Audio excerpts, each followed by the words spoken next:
Overwatch. You've seen it, you heard about it, you might have played it, you might have searched up some stuff. No, I'm not gonna shame you, but I know. We're here to answer a simple question. Should you play Overwatch? I mean, it's 2024, about to be 2025, and it essentially came out in 2016. Plus, Marvel Rivals just came out, and it's blowing up, so why would you? Marvel Rival is Overwatch's biggest competitor right now, with a lot of people calling it the Overwatch killer. The game is very similar, and everyone loves superheroes. The game is fun, and it brings a different spin into the online team shooter category.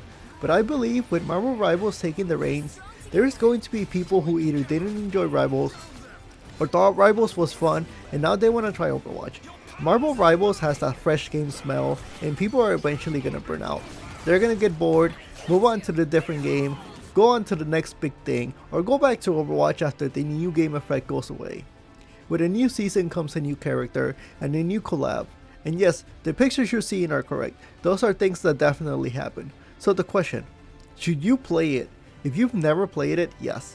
If you used to play and have been wanting to give it another chance, now that 6v6 is back, also yes. If you've never played and want to know what you're getting into, keep watching. I'm going to try my best to ease you into it. The characters in Overwatch are split into 3 categories: tank, damage, and support. There's 42 heroes in all, with huge variety between the characters, not just in looks but abilities and game styles. Trust me, there's going to be characters that you're going to like and enjoy. No, not like that. I know who the most popular characters are, I know what you've searched up. Shame on you. Each character in Overwatch have their own unique skins, emotes, victory poses, sprays, voice lines, highlight intros. Multiple ways to make the character more personal to you, and you do get to see a lot of it in game, so you don't feel like it's unnecessary and pointless. A lot of the characters have really good character designs. You can have diverse characters and not have them look like total shit. Looking at you, Concord. Note it. One of the problems is some characters get more love than others, some get nothing in the skins category. Little disappointing, but I mean it is what it is. Now, just like most games, there's a battle pass. Yeah. I hate it too, and honestly, I don't recommend it. This battle pass is slower to progress than other games, and unless you're playing all day every day with friends, I really don't recommend it. Replacing the loot box system is the shop, and I hate to say it, but I really do miss the loot boxes. You used to be able to get so many things for free. Blizzard would just hand them out. You would be able to get virtually anything by just playing a few hours. Everything in the shop is really expensive, and you are able to get in-game currency to get stuff, but it is a lot slower. Now, in Overwatch, there's multiple ways to play: unranked, competitive, arcade, custom games with hero mastery and training out there to help you practice. For unranked and competitive, they have this thing called role queue. You have to pick a role to play. You have the options of tank, damage, and support. And if you're comfortable playing any role, then you have the all option. What this means is that in every match, you're only able to play the role you queued up for. It'll switch between roles if you picked all or 2 options. This helps teams be more balanced, and you're not stuck playing a role you don't want to play but that your team desperately needs. Everyone has a job, everyone knows what to do. The biggest issue most have, myself included, is the missing PvE that was promised. I'm never going to forgive Blizzard for this. Gone, but never forgotten. There is dozens of maps in Overwatch, with some of the maps being so large that they're split up into different versions. In Overwatch, some maps are symmetrical, with the focus of the match being taking control of the area in the middle. Other maps are asymmetrical in a long straight route where one team tries to get from one point all the way to the other. Now, one simultaneous pro and con with the maps is that some of the maps are obnoxiously huge. They're not split up into different versions, so these matches do drag on a bit. These maps have a lot of love put into them. They're gorgeous. When you're playing, look at everything that they have to offer, and hopefully it'll make you forget about how you've been in a match for almost 20 plus minutes. The damage role. Your job is, well, to damage people. Primarily, you're going to focus on the other team's support and damage heroes, and you're going to get some hate. You might get some messages. People are going to wonder why you're focusing on them, when primarily you're just playing the game and doing what you're supposed to. Let me just say, you're going to get people who are mad at you because you're not giving them a chance to play the game and have fun. Let me just squash that right now. Your job isn't to make sure the enemy has fun. Your job is for you to have fun. Just do what you can, make sure you damage the enemy team, don't let the messages get to you. Just don't be teabagging every time you kill someone. Don't be the type of person that says GG easy after every match. Just don't be that guy. Sit down, be humble.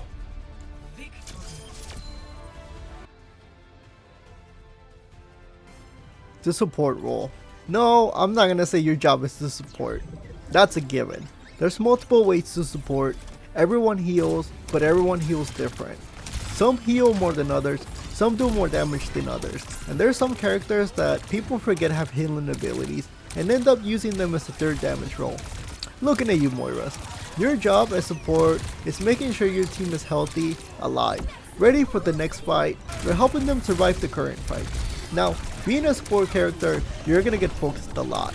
You're the most important role, and the best way for a team to lose a fight is for their support to be eliminated. If you're getting focused and you see the same characters going around to get you, make sure you tell your teammates and don't stray too far away. It does suck getting focused and not being able to play the game and do your job as support, but if you're able to do it to others, others should be able to do it to you. It is what it is.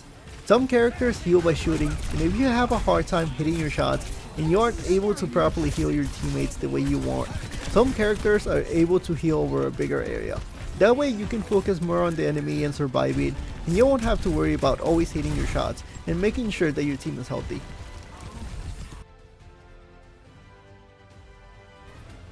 Tanks. You're a bullet sponge. You're a big character that can block hits, mitigate damage, and your health pool is massive. Your job is to take the hits that would otherwise go to your damage and support characters. You're going to see your health go from full to almost zero to full health multiple times in a fight. Given that your supports are doing their jobs, you're a walking target, and usually you're leading the team, running headfirst into the fight. Since you have a higher chance of surviving the fight, you need to be annoying.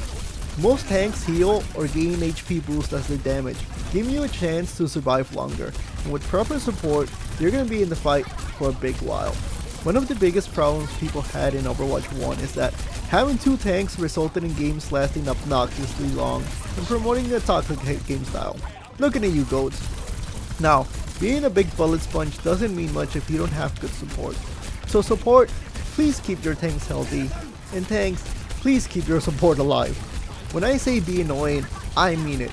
Do what you need to survive. Prolong the fight as much as you can so your team can either get their ult, position better. Look at this footage. It's sped up and it still took a long time for them to eliminate me.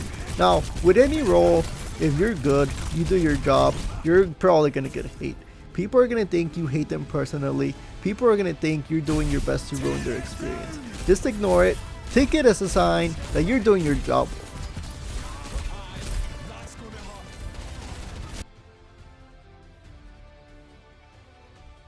People have been asking for this, people have been begging for this, and well, it's here.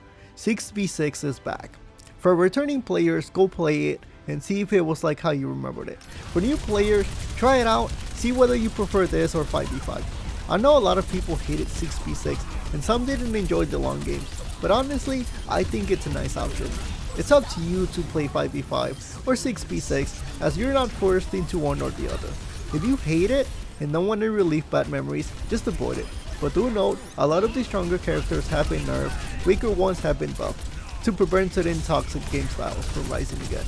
A lot of the characters can't stun you now, so you should be able to play the game without fear of being constantly stun locked. Overall, it is a much better experience from Overwatch 1. If there's any characters you really want to know how to play, try out the training game modes. There's shooting range and an option to play against AI. Here's where you can spend all the time in the world trying to figure out how your character works. You're not gonna get hate from the enemies, your teammates aren't gonna bully you telling you to switch off because you're not hitting your shots. Practice to your heart's content, learn the mechanics, learn the damage, find out how much damage you can take before you die, learn how much your character can heal. But another way to practice is going into the arcade game modes. Arcade is a less stressful way of playing the game while optimizing your fun.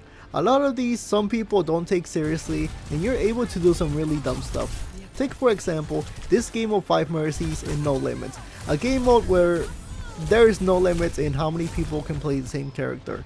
It can be really fun and also really disastrous. Some games are going to be bad, others not as bad, but you're going to have fun. Since you're dying constantly and there's less stress, you have a better chance of practicing your character against actual enemies.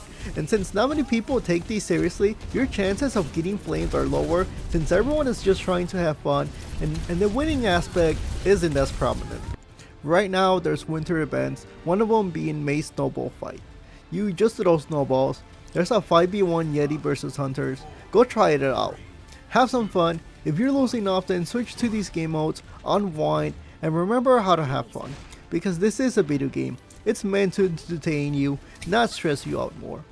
I love having so many options where you're not just focused on winning, you're not just focused on what you're doing, or what your team is doing, or how the enemy team is doing everything they can to destroy you.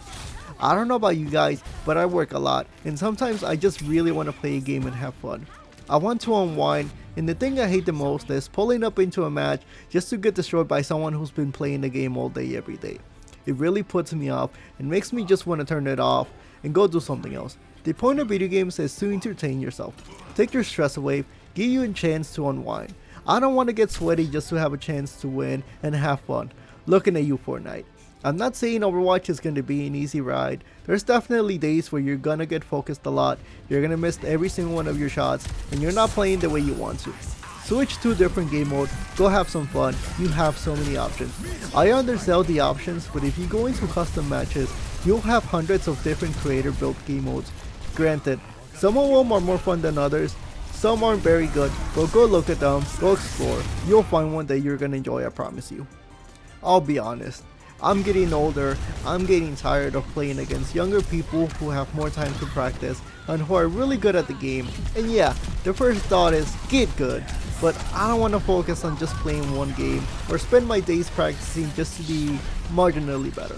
I tend to play 4 to 5 games at the same time, and one of my biggest problems have always been if I start playing a game, I get a bit obsessed, I get competitive, I want to learn all the mechanics, I want to learn the meta, the optimal settings, the best way to do what I need to do.